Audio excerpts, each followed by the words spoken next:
What if I told you the strongest weapon in your life right now isn't what you're holding? It's what you're saying. It's not in your bank account, your connections, or even your strength. It is in your praise. Because praise is not noise. Praise is not filler. Praise is not a warm-up before the sermon. Praise is warfare. Psalm 149 verse 6 says, "Let the high praises of God be in their mouth and a two-edged sword in their hand." That's not poetry. That's battle strategy. Praise is the sword you swing when you can't fight with anything else. It's what you use when you've run out of prayers to pray and tears to cry. It's what Paul and Silas used when they were beaten and chained in a prison cell. They didn't wait for freedom to sing, they praised, and freedom came running. Acts 16 verse 25 and 26 tells us, about midnight Paul and Silas were praying and singing hymns to God. Suddenly there was such a violent earthquake that the foundations of the prison were shaken. That wasn't just an earthquake. That was heaven responding to praise. Jehoshaphat didn't defeat 3 enemy armies with swords. He sent singers ahead of the army, worshipers leading warriors.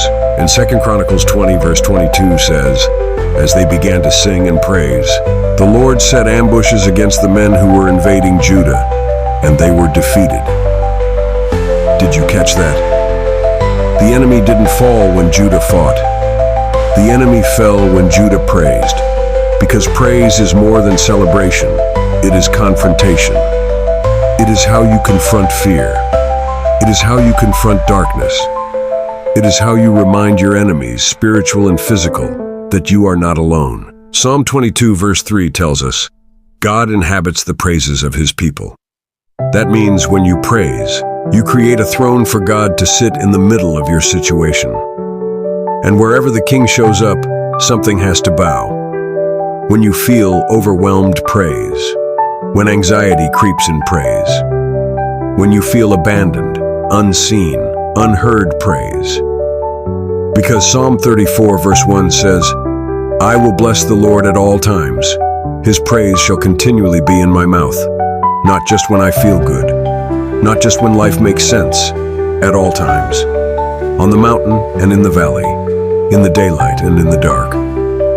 Praise is how walls fall. Just ask Joshua. In Joshua 6, the Israelites didn't bring the walls of Jericho down with brute force, they brought them down with a shout. Joshua 6 verse 20 says, when the people gave a loud shout, the wall fell flat. Some walls in your life are still standing because you've been trying to push them down with effort instead of tearing them down with praise. Praise isn't hype. Praise is trust in action. Praise says, God, I don't see it, but I believe it. Praise says, the battle isn't mine, it is of the Lord. Praise says, though he slay me, yet will I trust him. You don't praise because everything is perfect. You praise because he is perfect. Because he's worthy. Because even if nothing changes, he's still faithful. So today, praise like the war depends on it, because it actually does. Let the devil hear you. Let the darkness hear you. Let your past, your fear, your shame hear you. Praise is how you fight back. It is not your last resort.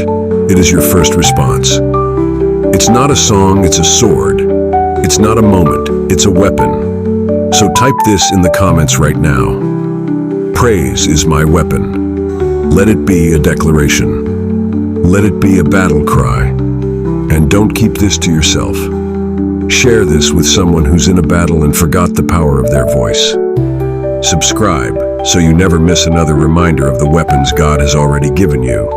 Because the next time you feel under attack, don't just talk about it.